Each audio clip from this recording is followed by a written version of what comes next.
अस्सलाम वालेकुम दोस्तों, आऊं आहियां जाबिर शाह ऐं अव्हां ॾिसी रहिया आहियो जाबिर टिप्स चैनल।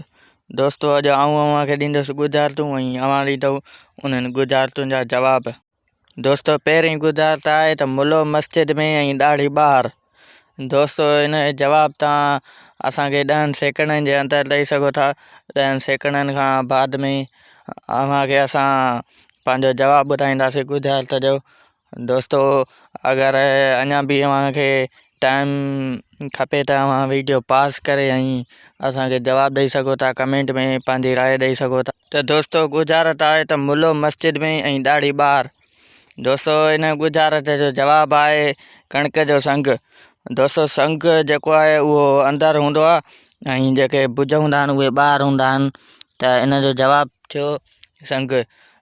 जेको मुलो आहे उहो संघ आहे ऐं जेको ॾाढ़ी आहे उहा जेके संघ जा भुज हूंदा आहिनि। ऐं दोस्तों, हलूं था ॿी गुज़ारित जे पोयां।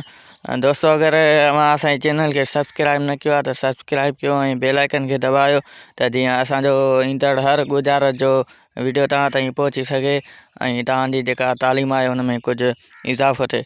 त दोस्तों, ॿी गुज़ारित आहे त हमरा ॾाढ़ी सां पियो ॻुई धोए। दोस्तों, इन जो जवाबु तव्हांखे 10 सेकंडनि जे अंदरि ॾियणो आहे। 10 सेकंडनि खां पोइ असां अव्हांखे इन जो जवाबु ॾींदासीं।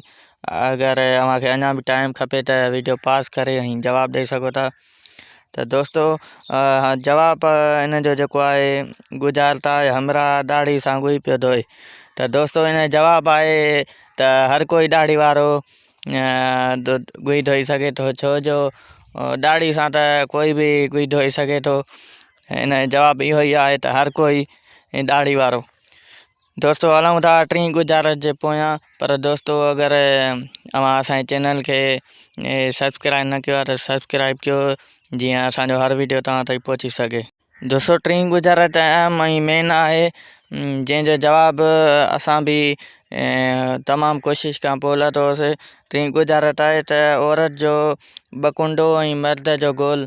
उहो कहिड़ो हुज़ो, उहा कहिड़ी शइ आहे जेका औरत जी ॿकुंडी आहे ऐं मर्द जी जेका आहे उहा गोल आहे। दोस्तों, अव्हां अगरि असांजे चैनल ते नवां आहियो त सब्सक्राइब कयो ऐं बेल आइकन खे दॿायो।